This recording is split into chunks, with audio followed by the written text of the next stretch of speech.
Welcome back, Physical Science 20. This is 7.3, which reagent runs out first in the next part of the booklet.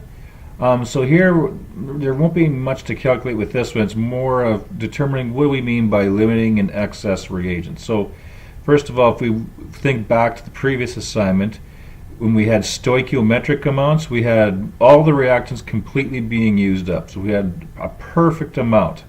And of course, that rarely occurs. Usually you have more of one reactant than the other. So one gets used up, and you have one that has some left over. So the reactant there's a name for each of those. The reactant that is completely used up is called the limiting reagent. And of course, when that reactant runs out, the reaction's over. And then the other one will have some leftovers of the other reactant, or reactants. Of course, we don't always just have two reactants. The excess reagent is one that we have excess or extra.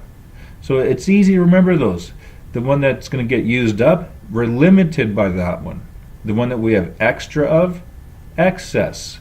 Okay? There can only be one limiting reagent, but there can be many excess reactants. So if you look at a Bunsen burner flame, for example, the orange flame indicates that there's not enough oxygen to combine with all of the methane, so we have an incomplete combustion. But if I add an excess amount of oxygen by adjusting the Bunsen burner itself, having extra oxygen, and my limited amount of methane will produce what I'm looking for there, a nice hot blue flame. Okay? Another example here, a real easy one that you should be able to figure out here. If you're making s'mores here, this booklet likes to use s'mores for a lot of examples. I'm not sure why, but hey, it makes sense. If a s'more sandwich consists of 2 graham crackers, a marshmallow, and 4 chocolates here, we can see that if we had 6 crackers and 12 chocolates here, 2 marshmallows, I could make 3 sandwiches here. I could make 3 sandwiches here with the amount of chocolate, but marshmallows indicate that, oh, I can only have 2 marshmallows. I can only make a maximum of 2 sandwiches. So the marshmallows would be the limiting reactant here, and I'd have extra chocolate and extra graham crackers left over as indicated here. So limiting reactant, excess reactant. So that's a nice little visual there to help explain what we mean by that. Another one here, if we look at the formation of water, it involves hydrogen gas and oxygen gas coming together in a 2-to-1 ratio. So if oxygen is represented by the orange or red circles or balls, and the hydrogen is represented by the white circles, you can circle the number of reactions we have here. So if I have 2 hydrogen molecules, which are the white ones, 1, 2, and if I have 1 oxygen molecule, 1, you can see circling that will give me 2 of these water molecules. So this is kind of a before and after picture. So if I circle that, I'll have 2 water. Another set, another 2 waters. Another set, another 2 waters. And then you can see, then all of a sudden I'm just left with hydrogen. So in this particular example, oxygen is my limiting reagent or reactant because it's all used up, and I have hydrogen left over, so hydrogen I have extra of, so it is referred to as the excess reagent or reactant. Okay, here's a little demo that you may wish to do near the end of the course. Of course, there's a bunch of choices you can do for projects. This may be one that you choose to do. Applications of limiting reagents. Why should we be concerned about this? Well, there's a couple of things. If you are operating a company in which you are doing a reaction, of course you want to reduce the costs of the reactants and maximize the revenue you can make, and also the impact on the environment.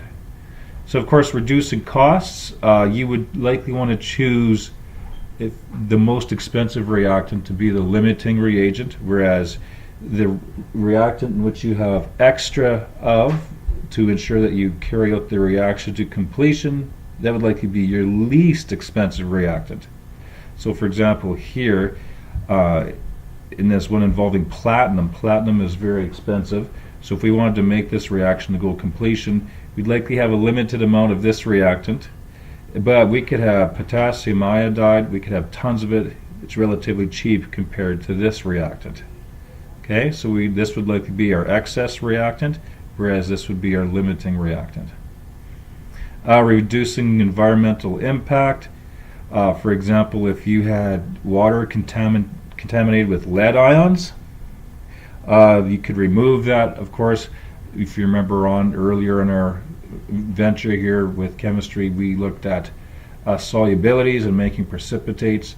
Hydroxide is something that makes a precipitate with lead, so we would have sodium hydroxide as an excess to ensure that we took all of the lead out of the water. Okay, so that would be our limit. We take a water sample there, or all of our water was contaminated, and have just shove an extra sodium hydroxide to ensure that we get all of the lead out of the water. Improving fuel efficiency, of course, just like the Bunsen burner example, if you have oxygen in excess, you will make a more complete combustion happen. So of course, if you look at different fuels here, methane, propane, heptane, they involve different amounts of oxygen. So if you were burning methane, for example, in a Bunsen burner, you have a certain amount of methane coming out of the tap, have as much oxygen as you can to make complete combustion. Propane, again, have oxygen in excess to ensure that you have complete combustion, and of course in gasoline as well. And of course, to ensure that you get as much oxygen as possible in each of these fuels, we have devices designed specifically for them. So a Bunsen burner is different than a barbecue, because a barbecue is designed specifically for propane versus methane. And of course your carburetor has gasoline, so it is a different system. It obviously looks a lot different than a barbecue. So you have specific devices designed for specific things. Okay, so in summary, the limiting reagent is the reagent that runs out, so you are limited by it. The amount of product, now this is a key one, put a star here. Once you determine what reactant is going to get used up completely, that will determine how much product is made. So when you go to the right hand side of the equation to figure out how much will be made, you use the limiting reagent. The excess reagent are the reagents that remain after, so you have extra left over, excess. And then controlling the limiting and excess reagents in a chemical reaction has important consumer, health, and environmental applications, as I just mentioned. Okay, so the questions I want you to do here are simply questions 1 to 5. And of course here I highlighted these things for research things that you may wish to do eventually in the course. But for now, we'll look at these. Number 1, use an analogy using sandwiches that show you know what limiting and excess reagents are. So it's very similar to that s'mores example. Number 2, it's very similar to that flask example I discussed earlier.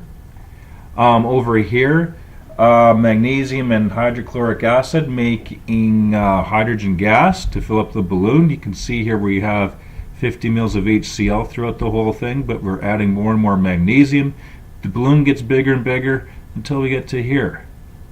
So you should be able to figure out what are we limited in and what do we have excess of. What determines how much gas is given off into those balloons.